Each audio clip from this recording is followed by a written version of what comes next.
O Mato Grosso do Sul depende muito de uma boa estrutura de transportes para escoar sua produção. Mas uma das principais rodovias que corta o estado, a BR-163, está com obras paradas. O estado aposta também na concretização da rota bio-oceânica e em novos investimentos, que podem vir dos Estados Unidos. Vamos conversar sobre estes e outros assuntos com o senador Nelsinho Trade, do PSD, porque o desenvolvimento de Mato Grosso do Sul é assunto de estado.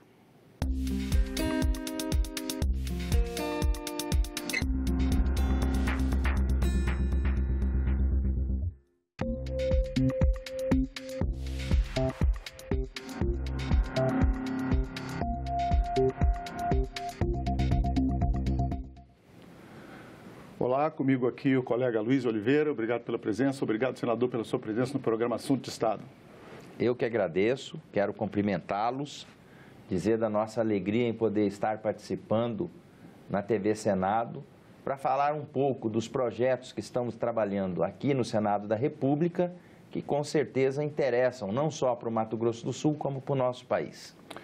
O senhor é coordenador, inclusive, da bancada federal do Mato Grosso do Sul aqui no Congresso Nacional e vocês já parece que definiram uma lista de prioridades que devem ser adotadas em relação ao Estado. O senhor poderia falar um pouco sobre isso? Bom, primeiramente, o honroso cargo de coordenador da bancada que me foi deferido pelos meus pares, pelos meus colegas, não só senadores, mas deputados federais do Estado, me colocou numa situação de poder ser o interlocutor dos assuntos inerentes a cada parlamentar relacionado à sua atividade no estado do Mato Grosso do Sul com o governo federal. A primeira medida que nós tivemos, até para a gente poder sintonizar um trabalho produtivo, otimizado, foi chamar o governador do estado, com todo o seu staff, relacionado principalmente à execução de obras, planejamento estratégico, para eles poderem dizer qual ou quais seriam os projetos mais importantes para o Mato Grosso do Sul. E o foco recaiu sobre a rota bio-oceânica. É uma rota que encurta em quase 8.000 quilômetros marítimos o escoamento de produção do agronegócio para os países asiáticos. Nós podemos até mostrar a rota bioceânica num infográfico que nós preparamos aqui para o leitor ter uma noção exatamente do encurtamento de espaço que vai dar, olha só. Ela vai de Santos até Antofagasta, que é uma cidade litorânea do Chile, ela atravessa todo o estado de Campo Grande, do Mato Grosso do Sul, perdão, e fica bastante claro pelo mapa, que realmente você ganha um tempo enorme de viagem, porque vai direto para o Pacífico. Exatamente. E o mais importante é que quando você chega nas águas do Pacífico, você tem um encurtamento dessa distância para atingir os países asiáticos. Como o nosso estado é um grande produtor de grãos, é um grande produtor também da pecuária, elementos esses que são imprescindíveis para a exportação, vai fazer com que essa rota viabilize economicamente a chegada desses produtos de uma maneira mais barata, vamos assim colocar, para a população entender, a fim de ser comprada e consumida no seu destino final a um preço mais acessível. Além do que, se ela é benéfica para o Brasil, porque essa rota passa por 2 estados do Brasil, São Paulo e Mato Grosso do Sul, imagine vocês para o Paraguai, para a Argentina, para o Chile. Então, é uma parceria que envolve 1, 2, 3, 4 países e que acaba sendo bom para todo mundo. E quando você tem essa sintonia, essa situação que beneficia a todos, ela é muito mais fácil para sair do papel e se tornar a realidade que a gente espera que se torne. Senador, essa rota bioceânica, ela liga Atlântico e Pacífico, 2 grandes portos, Santos e Antofagasta. A ambição de fazer um caminho, de uma estrada ou por trilhos ligando esses 2 oceanos já é relativamente antiga, Mas o que falta efetivamente para que ela se concretize no caso dessa rota bioceânica? Bom, primeiramente, para você... as obras no Paraguai estão muito mais avançadas do que no campo do Brasil. Na Argentina e em determinados locais do Chile, já tem, inclusive, a estrutura pronta. Aqui no nosso estado, existe uma ponte entre o Paraguai e uma cidade que faz divisa através, geograficamente falando, que precisa ser edificada. Chama Ponte Carmelo Peralta, que liga Carmelo Peralta com Porto Murtinho. Já tem projeto? Já tem projeto mas executivo. Obra que é bom até agora nada? Não. A Itaipu se comprometeu em custear toda a construção dessa ponte. Penso que essa é o entrave mais, vamos dizer assim, complexo que tem para a gente concretizar tudo isso aí. O que já aconteceu, para vocês verem que esse é um projeto que há muito tempo a gente persegue, como bem disse o entrevistador nesse momento. Houve uma caravana de empresários, de pecuaristas, que saíram de Campo Grande e foram até Antofagasta para poder, in loco, verificar se realmente era viável o que nós estávamos desenhando, que nós estávamos concebendo. E é viável. Então, dentro da nossa ação, da ação da bancada, e até indo de encontro com o que o próprio presidente Bolsonaro falou, quando ele deu a posse ao novo presidente da Itaipu. Lá ele afirmou que esse é um projeto estratégico para o Brasil e que a construção dessa ponte vai ser incrementada o quanto antes. Então podemos acreditar que no orçamento do ano que vem, por exemplo, já haverá recurso para a realização dessa obra. Além disso tudo, a gente não pode esquecer que a ministra da Agricultura, ela é do Mato Grosso do Sul. O que isso é importante?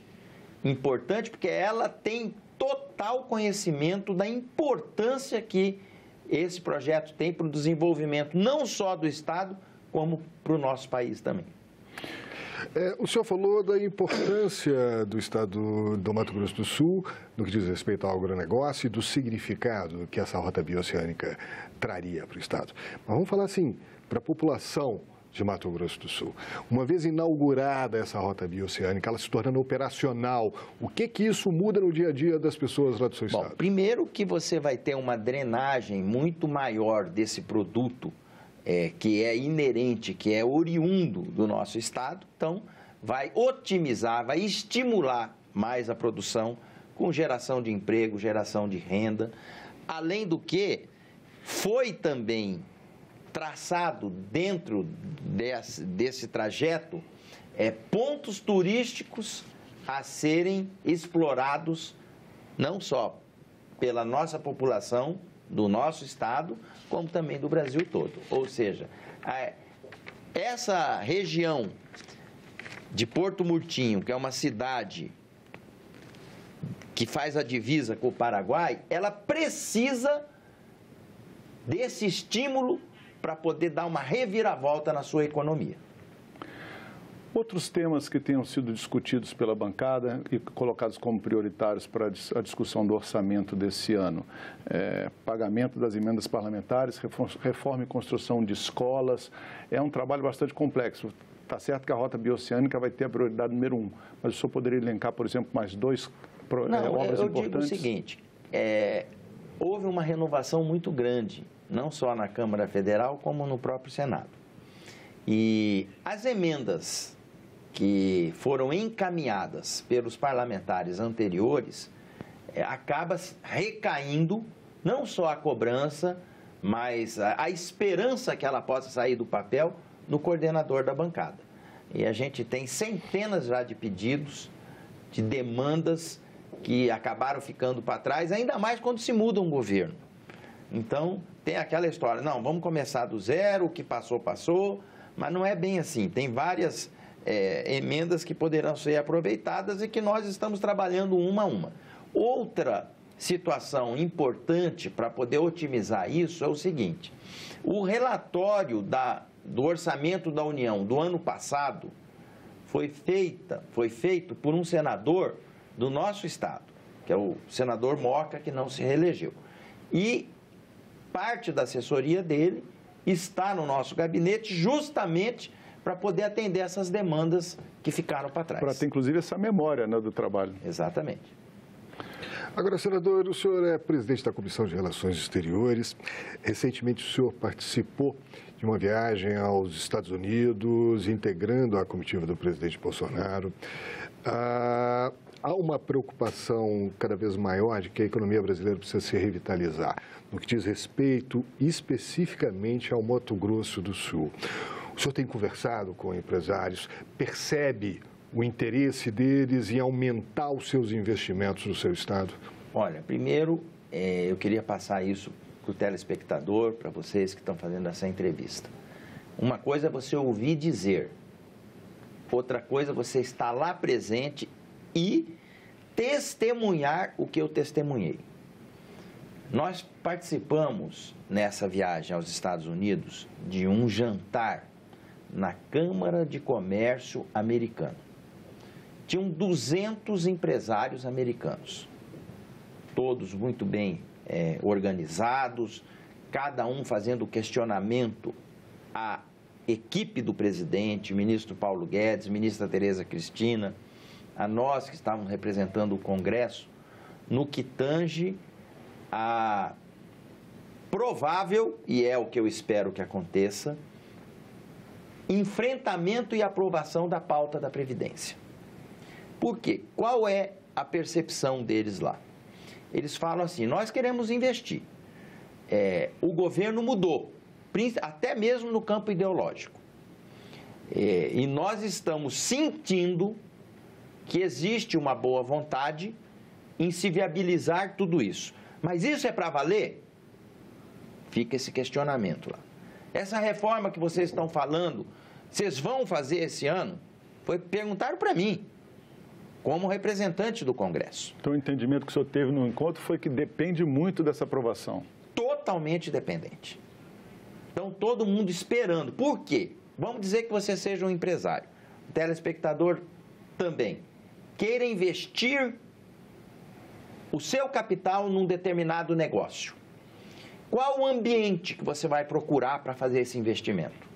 Primeiro, você vai procurar um ambiente harmônico politicamente e um ambiente que possa te assegurar uma economia saudável para frente.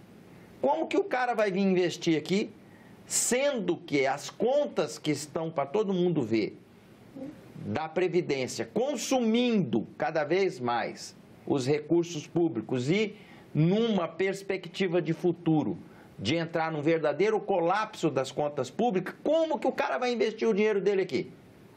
Não vai, está todo mundo em compasso de espera.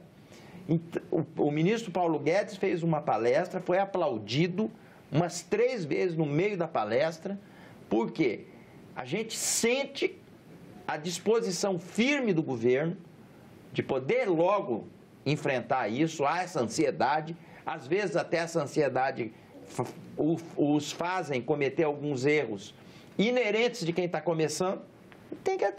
Todos nós um dia começamos na vida, né? E às vezes não é a mesma coisa do que você já está no governo um mandato ou está no segundo. Isso tudo tem que ser tolerável, tem que ser aceitável. Mas a consciência que tem no Congresso, a gente sente, principalmente aqui no Senado, é de que isso precisa ser enfrentado, nós precisamos aprovar e olhar para frente para que o Brasil volte a ter aquele ritmo de desenvolvimento econômico com geração de emprego e renda para a nossa população. O senhor disse agora há pouco que o Brasil não pode mais perder tempo, né? E nós estamos perdendo tempo com várias obras paralisadas no país por uma série de fatores, inclusive também, naturalmente, essa crise fiscal que o país enfrenta, a crise econômica e a crise fiscal. A obra da BR-163, senador, isso é um problema crucial para o estado do Mato Grosso do Sul, a gente vê aqui no infográfico, é uma rodovia que vem lá do norte, vai até o sul do país e ela atravessa... Olha a extensão dela. A extensão dela, 3.500 579 quilômetros de extensão. E nós temos no Mato Grosso um trecho que foi privatizado em 2014 e que estamos com um problema para a realização da obra. O que o senhor pode fazer concretamente sobre isso no Senado? O senhor, inclusive, já cobrou do presidente do DENIT, que é o Departamento Nacional de Agência Nacional de Transporte Terrestre, que veio aqui, né? O senhor cobrou dele uma providência. É um problema do governo ou é um problema da empresa? Quando um avião cai, são vários fatores que levam ele a cair. Nunca é um erro de um piloto ou o defeito num aparelho. Aqui houve uma conspiração de situações que acabaram não dando certo. Passando até pela diminuição do fluxo, por causa de um porto que acabou sendo edificado no Mato Grosso. Pois bem, mas o contribuinte que todo dia passa lá e que paga o pedágio e que não altera o preço, pelo contrário, ele sempre vai aumentando, nunca sente que essa situação poderia beneficiá-lo. Ao contrário. E os trechos onde foi duplicado, deu para a população notar o quanto que isso é importante para nós. Então, é igual aquela história que você pega um doce, põe um pouquinho na boca da criança e depois você tira. Assim que a gente está se sentindo lá. É inconcebível contrato assinado. Porque quando uma empresa dessa, que fez esse contrato de concessão, assinou, vocês, convenhamos, eles devem ter feito estudo de tudo que é ordem, para poder assumir a responsabilidade de fazer essa duplicação. No meio do caminho, aconteceram problemas de dificuldade de operacionalização da própria obra, diminuição do fluxo, que acabou não dando condições para que eles se autofinanciassem. Agora, nós não podemos ser penalizados. Teria que ter uma agência de regulação forte que pudesse estar atenta a toda essa situação e cobrar a execução do contrato. Essa foi o ponto principal do meu questionamento ao presidente da Associação Nacional de Transportes Terrestres, que nos assegurou que ia olhar com lupa essa situação para poder achar o melhor caminho para desenrolar toda essa história. Detalhe é que eu tenho uns dados aqui, quer dizer, a BR-163 tem 44 anos de história, né? Ela é fundamental para uma grande parte do país. E que são 70 mil veículos que passam por ali diariamente, 70% de carga. Quer dizer, muito do que se produz ali em Mato Grosso do Sul depende da BR-163. Essencialmente, o que se produz no Mato Grosso do Sul é totalmente dependente da BR-163. Afora essa questão logística, você tem também o perigo que isso gera para a sociedade, porque não existe uma semana que você não vê notícia de acidente com morte, com vítima fatal na BR. Ficou muito insegura a rodovia. Ficou. E o prejuízo em vida humana é uma coisa que não dá para se aquilatar, né? O Mato Grosso do Sul tem outro problema grave, que é a segurança nas fronteiras, senador. Infelizmente, apesar dele ter uma posição estratégica muito importante para o país, e até talvez em função disso, fronteiras com vários outros países, por essa fronteira passam armas, passam drogas, todo tipo de contrabando. É uma preocupação grande da bancada federal do Mato Grosso do Sul aqui também, essa situação do Estado? Sim, nós temos a Bolívia e o Paraguai, que fazem divisa seca com as cidades do Mato Grosso do Sul. O que quer dizer divisa seca? Você põe o pé num país e o outro no outro. Só uma rua que corta a distância de um para o outro. Então, por ali passa-se, quem quiser passar, não há, é humanamente impossível você colocar guarda de fora a fora. Você tem que usar o quê para poder dar vazão a uma segurança efetiva? A logística da informação, da informática que nós temos hoje à nossa disposição. Satélites. Que é o projeto CISFRON, que veio também num planejamento, reduziram para nem a segunda marcha, foi para a primeira marcha, não tem nem 30% dele executado, o que é uma pena, porque, infelizmente, não tem outro caminho para você garantir a segurança, principalmente nessas cidades que, campanha após campanha, é o ponto que é mais tocado em relação a essa situação de insegurança que essas cidades vizinhas geram. Senador, o senhor fala do CISFRON, mas eu queria que o senhor explicasse um pouquinho melhor. Satélite, mas precisa de pessoal, precisa de mais investimento, precisa de mais presença do Estado nessas regiões fronteiriças, não é mesmo? É verdade. Isso é um conjunto, né, de fatores. A União precisa fazer a sua parte, porque você tem divisa entre dois países.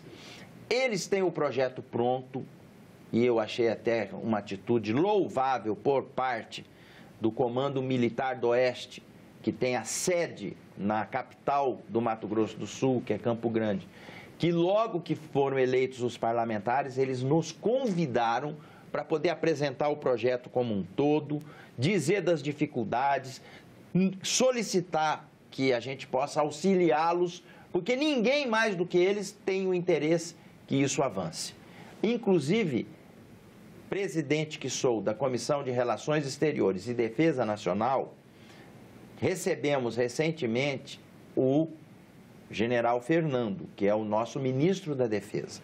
E ele fez uma explanação muito rica em relação a essa questão, dizendo que também entraria como prioridade no seu planejamento estratégico a conclusão do CISFRON, principalmente no Centro-Oeste.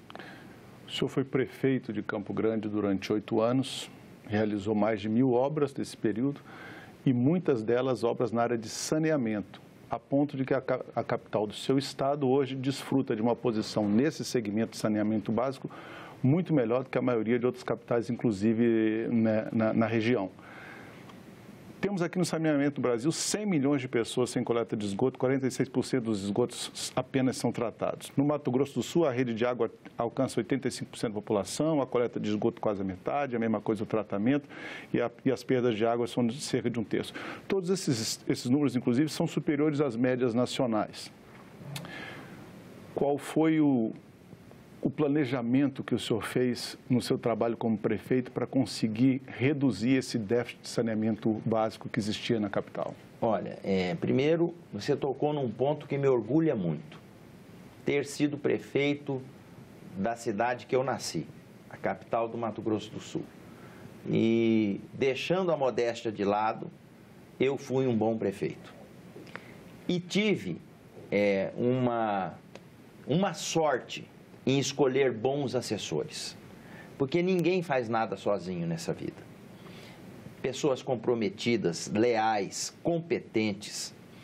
Nessa questão específica do saneamento, e eu estou militando na medida provisória 868, que é o novo marco do saneamento do nosso país, até pela experiência que eu tive na capital, nós tivemos também um fator muito favorável, porque lá na nossa capital, em Campo Grande, quem toca o saneamento é uma empresa privada, extremamente comprometida com o avanço das metas para que a gente possa buscar incansavelmente, que essa era o meu desafio que eu joguei para eles, 100% de coleta e tratamento de esgoto na capital. Eu lembro que quando eu comecei o mandato, nós tínhamos 23%. E ao encerrar, eu tinha quase 80% de coleta e tratamento. Porque não adianta só você coletar e não saber tratar aquilo que você coletou. Aonde que você vai jogar o esgoto? Então, lá é coletado e tratado. Então, é a iniciativa privada que funcionou. Pegou também uma época muito boa do Brasil, que conseguia empréstimos, conseguia recursos muito mais fácil do que agora. E realmente foi um salto, foi algo que ficou marcado não só para Mato Grosso do Sul, como também para o restante do Brasil. Eu cansei de sair pelo Brasil proferindo palestras de como foi a nossa ação em relação a essa questão. Em relação à área pública, precisa ter linhas de financiamento mais acessíveis, com maior disponibilidade, para que os municípios possam fazer esses enfrentamentos. E aqueles que são vinculados ao Estado, que o Estado também possa fazê-lo. A cada real investido no saneamento, você economiza R$4 na saúde. Todos os meus indicadores, mortalidade infantil, mortalidade materna, desenvolvimento de crianças, todos eles bateram recorde, sendo exemplo para o restante do Brasil, em função de obras que muitas vezes o chefe do executivo não gosta de fazer, porque não aparece. É a obra que está enterrada dentro da terra, ninguém vê, mas que tem um reflexo. Sabe quantos % de água potável tem na capital? 99,9%. Ou seja, é uma cidade que, posso lhe assegurar, resolveu essa questão do saneamento. Senador, eu queria agradecer muito a sua presença no nosso programa, também ao colega Luiz Oliveira pela participação. Muito obrigado. Eu que agradeço, estamos sempre à disposição. Obrigado mais uma vez. Bom, essa entrevista já está disponível para você baixar ou compartilhar no nosso site senado.leg.br/tv ou então pelo nosso canal do YouTube. Se você quiser sugerir um tema ou enviar uma pergunta para o senador do seu estado, você pode ligar para o Alô Senado no 0800 61 2211. A chamada é gratuita. Obrigado pela companhia e até o próximo Assunto de Estado.